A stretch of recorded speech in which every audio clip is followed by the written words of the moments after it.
की बात है। उन दिनों मृत्यु के पश्चात आत्मा को स्वर्ग में प्रवेश कराने के लिए कुछ विशेष कर्मकांड कराए जाते थे।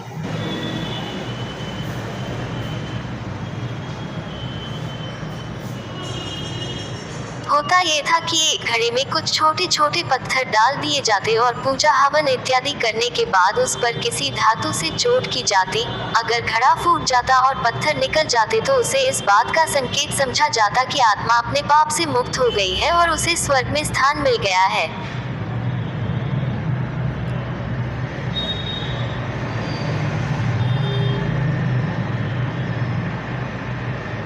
चूंकि घड़ा मिट्टी का होता था, इसलिए इस प्रक्रिया में हमेशा ही घड़ा फूट जाता और आत्मा स्वर्ग को प्राप्त हो जाती। और ऐसा कराने के बदले में पंडित खूब दान दक्षिणा लेते। अपने पिता की मृत्यु के बाद एक युवक ने सोचा क्यों न आत्मा शुद्धि के लिए महात्मा बुद्ध की मदद ली जाए। वे अवश्य ही आत्मा को स्वर्ग दिलाने का कोई और बेहतर और निश्चित रास्ता जानते होंगे।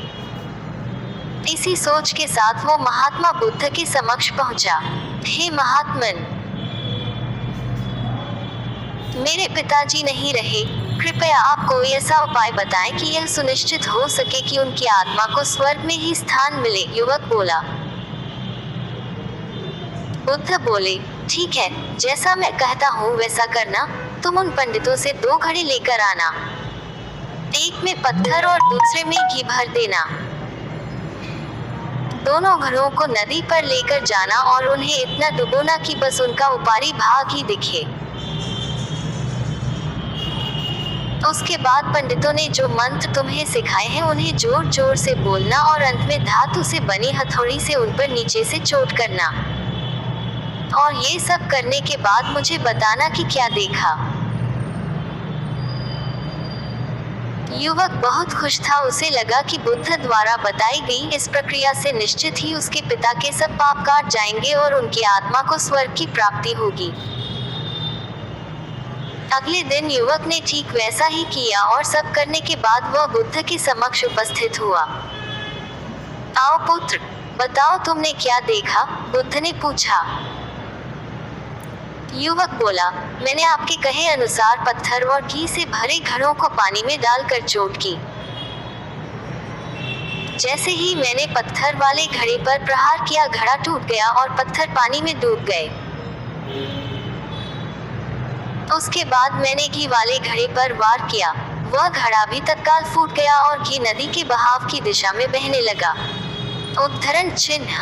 बुद्ध बोले, ठीक है,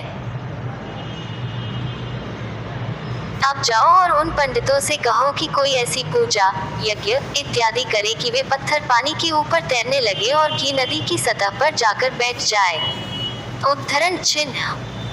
युवक हैरान होते हुए बोला, आप कैसी बात करते हैं? पंडित चाहे कितनी भी पूजा करे ले, पत्थर कभी पानी पे नहीं तैर सकता और घी कभी नदी की सतह पर जाकर नहीं बैठ सकता। बुद्ध बोले, बिल्कुल सही, और ठीक ऐसा ही तुम्हारे पिताजी के साथ है। उन्होंने अपने जीवन में जो भी अच्छे कर्म किए हैं वो उन्हें स्वर्ग की तरफ उठाएंगे और जो भी बुरे कर्म किए हैं वे उन्हें नरक की ओर खींचेंगे।